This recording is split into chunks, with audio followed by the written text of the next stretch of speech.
વિદ્યાર્થી મિત્રો, કેમ છો? ડાયરેક્ટ ઇનડાયરેક્ટ સ્પીચ ભણવાની મજા આવે છે ને?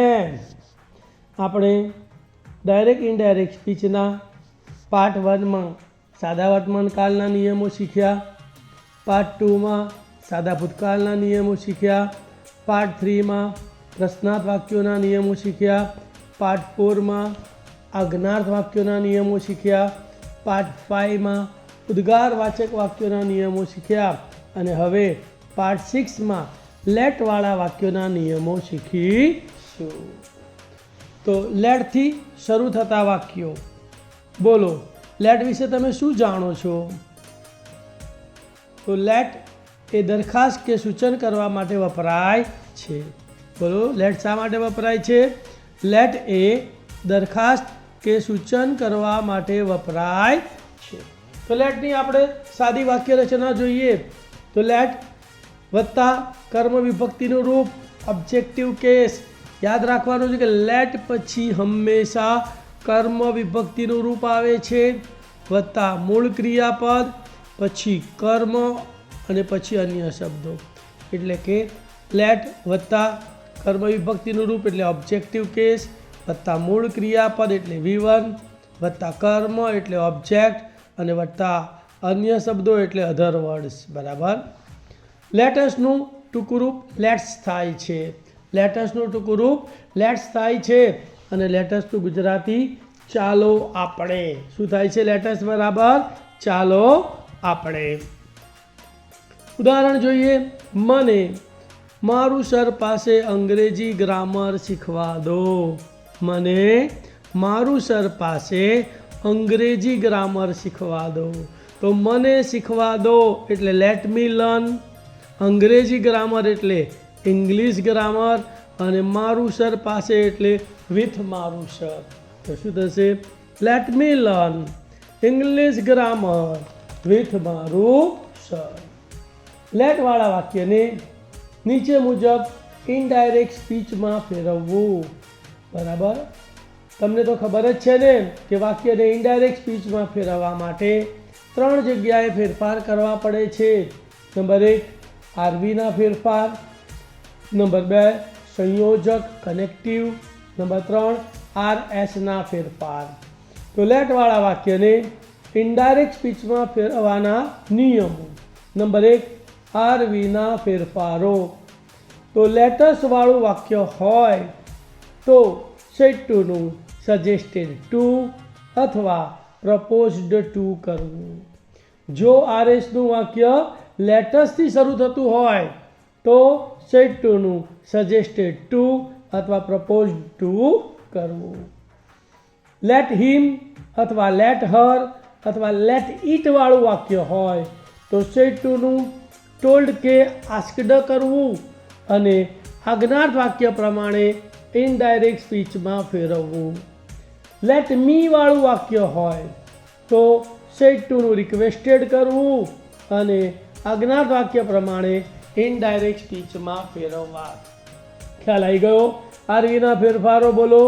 લેટસનું સજેસ્ટેડ ટુ કે પ્રપોઝડ ટુ કરવું, લેટ હિમ, લેટ હર કે લેટ ઇટ હોય તો ટોલ્ડ કે આસ્કડ કરવું અને લેટ મી આપ્યું હોય તો સેડ ટુનું રિક્વેસ્ટેડ કરવું. નંબર 2 સંયોજક કનેક્ટિવ. તો લેટસવાળા વાક્યમાં સંયોજક ધેટ વપરાય છે અને અલ્પવિરામ દૂર કરવું. જો વાક્ય let me, let him, let her કે લેટ ઇટથી શરૂ થતું હોય તો તે આજ્ઞાર્થ વાક્ય પ્રમાણે ફેરવાય છે. તેથી હકાર વાક્યમાં સંયોજક ટુ વપરાય છે અને નકારવાચક વાક્યમાં સંયોજક નોટ ટુ વપરાય છે. ખ્યાલ આવી ગયો? લેટસવાળા વાક્યમાં સંયોજક ધેટ વાપરવું. Let me, let him, let her, let it વાળા વાક્યમાં હકારમાં સંયોજક ટુ અને નકારમાં સંયોજક નોટ ટુ વપરાય છે. નંબર 3 RSના ફેરફાર. અવતરણ ચિહ્નો ઇન્વર્ટેડ કોમા દૂર કરવા. લેટ અસનું ધે શુડ કરવું. યાદ રાખજો, લેટ અસ આપ્યું હોય તેનું શું કરવાનું ભાઈ? ધે શુડ કરવું. જો લેટવાળા વાક્યને આજ્ઞાર વાક્ય પ્રમાણે ફેરવીએ તો લેટનું લેટ જ રાખવામાં આવે છે. ધ્યાન આપજો, જો લેટવાળા વાક્યને આપણે આજ્ઞાર વાક્ય પ્રમાણે ફેરવીએ તો લેટનું લેટ જ રાખવામાં આવે છે. સર્વનામના ફેરફાર, કાળના ફેરફાર અને સ્થળ અને સમય દર્શાવતા નજીકતા દર્શક શબ્દોના ફેરફાર પાર્ટ 1 અને પાર્ટ 2 મુજબ કરવા. ખ્યાલ આવી ગયો? આરએસના ફેરફારોમાં લેટસથી વાક્ય શરૂ થતું હોય તો તેનું ધે શુડ કરવું, અને let me, let him, let her, let ઇટથી વાક્ય શરૂ થતું હોય તો એને આજ્ઞાત વાક્ય પ્રમાણે ફેરવવાનું અને લેટનું લેટ જ રાખવું, અને બાકીના તમામ ફેરફાર આગળ મુજબ કરવા. હવે એના એક્ઝામ્પલનો આપણે અભ્યાસ કરીએ. The teacher said to the students, let's go for Rajasthan tour next week. તો જુઓ, અહીંયા વાક્યની શરૂઆત, આરએસના વાક્યની શરૂઆત લેટસથી થાય છે તો સેડ ટુનું સજેસ્ટેડ ટુ અથવા પ્રપોઝડ ટુ થશે. સંયોજક ધેટ આવશે, લેટસનું ધે શુડ થશે અને નેક્સ્ટનું ધ ફોલોવિંગ થશે. તો જવાબ થશે the teacher suggested to the student that they should go for Rajasthan tour the following week. બોલો, the teacher suggested to the student that they should go for Rajasthan tour the following week. Next, the teacher said to the principal, let's hold annual function in February. અહીંયા પણ વાક્ય લેટસથી શરૂ થયું છે તો sad ટુનું proposed two વાપરીશું, સંયોજક that વાપરીશું અને લેટસને બદલે ધે શુડ આવશે, બાકી બધું એમનું એમ. તો જવાબ થશે the teacher propose to the principal that they should hold annual function in February. બોલો, the teacher proposed to the principal that they should hold annual function in February. Next, Anil said to Lina, let's go to picnic. તો અહીંયા પણ આરએસનું વાક્ય લેટસથી શરૂ થાય છે તો sad ટુનું suggested two અથવા પ્રપોઝડ ટુ કરીશું, સંયોજક ધેટ આવશે અને લેટસનું ધે શુડ થશે. તો જવાબ થશે Anil suggested to Lina that they should go to picnic. બોલો જવાબ, Anil suggested to Lina that they should go to picnic. Next, the mother said to Dolly, let me help in household work. તો અહીંયા આરએસનું વાક્ય late મીથી શરૂ થાય છે તો sad ટુનું requested થશે, સંયોજક આજ્ઞાત વાક્ય પ્રમાણે ટુ આવશે, લેટનું લેટ રહેશે, મી તો બોલનાર મધર છે તો મીનું હર થશે, બાકી બધું એમનું એમ. તો જવાબ થશે the mother requested Dolly to let her help in household work. બોલો, the mother requested Dolly to let her help in household work. હવે લેટને બદલે એલાવ વત્તા કર્મ વિભક્તિનું રૂપ વત્તા ટુ પણ વાપરી શકાય છે.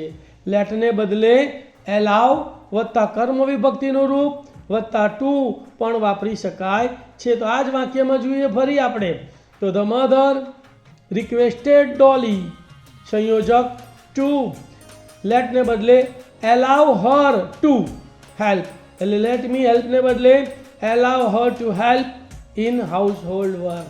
બોલો, the mother requested Dolly to allow her to help in household work. Next, Ravi said let's not have coffee only. તો સેડનું સજેસ્ટેડ થશે, સંયોજક ધેટ્સ આવશે, ધેટ આવશે, લેટસનું થશે ધે શુડ, બાકી બધું એમનું એમ. તો જવાબ થશે Ravi suggested that they should not have coffee only. બોલો. Ravi suggested that they should not have coffee only. Hema said to the watchman, let me park my car here. તો આરએસના વાક્ય લેટ મીથી શરૂ થાય છે, તો સેડ ટુનું રિક્વેસ્ટેડ થશે અને વાક્ય આજ્ઞાત વાક્ય મુજબ ફરશે. સંયોજક વાક્ય હકાર છે તો ટુ આવશે. મીનું બોલનાર હેમા છે તો હર થશે. માયનું પણ બોલનાર હેમા છે તો હર થશે અને હિયરનું ધેર થશે. તો જવાબ થશે Hema requested the watchman to let her park her car there. હવે આ જ વાક્યમાં આપણે લેટને બદલે એલાવ વાપરવું હોય તો લેટ વત્તા કર્મ વિભક્તિના રૂપને બદલે એલાવ વત્તા કર્મ વિભક્તિનું રૂપ વત્તા ટુ વપરાય છે. જોઈએ જવાબ એનો. Hema requested the watchman to allow her to park her car there. તો અહીંયા પાર્કને બદલે શું આવશે? ટુ પાર્ક આવશે. ધ્યાન આપજો. અને લેટને બદલે એલાવ મૂકવાનું છે. તો બોલો જવાબ. Hema requested the watchman to allow her to park her car there. Next, the saint said to his disciples, let us not fight for the name of religion. તો અહીંયા વાક્યની શરૂઆત લેટસથી થાય છે તો સેડ ટુનું સજેસ્ટેડ ટુ થશે. સંયોજક ધેટ આવશે. લેટસનું they should થશે. બાકી બધું એમનું એમ. તો જવાબ થશે ધ સંત suggested to his disciples that they should not fight for the name of religion. બોલો. The Sant suggested to his disciples that they should not fight for the name of religion.